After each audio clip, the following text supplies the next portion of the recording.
General নলেজের অত্যন্ত গুরুত্বপূর্ণ তথ্য দেখে নাও।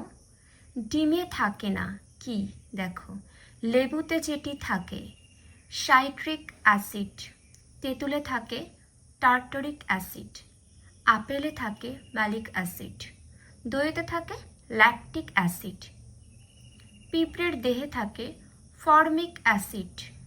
সোডা ওয়াটার আসলে কি দেখে নাও। অক্সিজেন থাকে না দেখে নাও। নেক্সট, কমন সল্ট হলো সোডিয়াম ক্লোরাইড। পরবর্তী, অ্যামালগাম হলো ধাতুর সঙ্গে কি পারদের মিশ্রণ।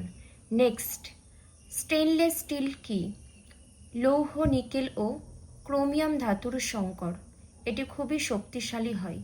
পরবর্তী, বোরন কি একটি মৌল।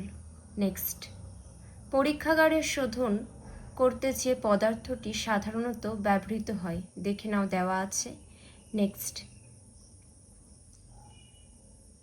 বিটুমিনাস কয়লা থেকে কোক প্রস্তুত করা হয় দেখে নাও পদ্ধতিতে, সেটিও দেওয়া আছে।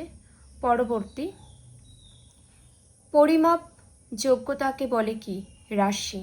নেক্সট, এককের পদ্ধতিগুলোর মধ্যে সর্বাধুনিক পদ্ধতি হলো SI। নেক্সট, মোল হলো কি গ্যাসের পরিমাণের একক। আচ্ছা, আর একটা কথা বলে দিই, যেগুলো খুব গুরুত্বপূর্ণ আমি সেগুলো আলোকপাত করছি, বাকি তথ্যগুলো তোমরা চোখ বুলিয়ে রাখতে পারো। পরবর্তী দেখো, পারসেক কি দূরত্বের একক।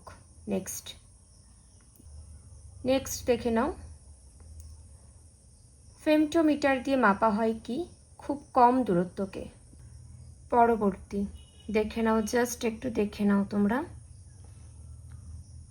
ডুবোজাহাজ থেকে সমুদ্রের উপরকার বস্তু সমূহকে যে যন্ত্রের সাহায্যে দেখা যায় তার নাম কি পেরিস্কোপ। পরবর্তী দেখে নাও, যেসব রাশির শুধু মান আছে কিন্তু অভিমুখ নেই তাদের বলা হয় স্কেলার রাশি। নেক্সট, যেসব রাশির মান ও অভিমুখ দুই আছে তাদেরকে কি বলা হয় ভেক্টর রাশি।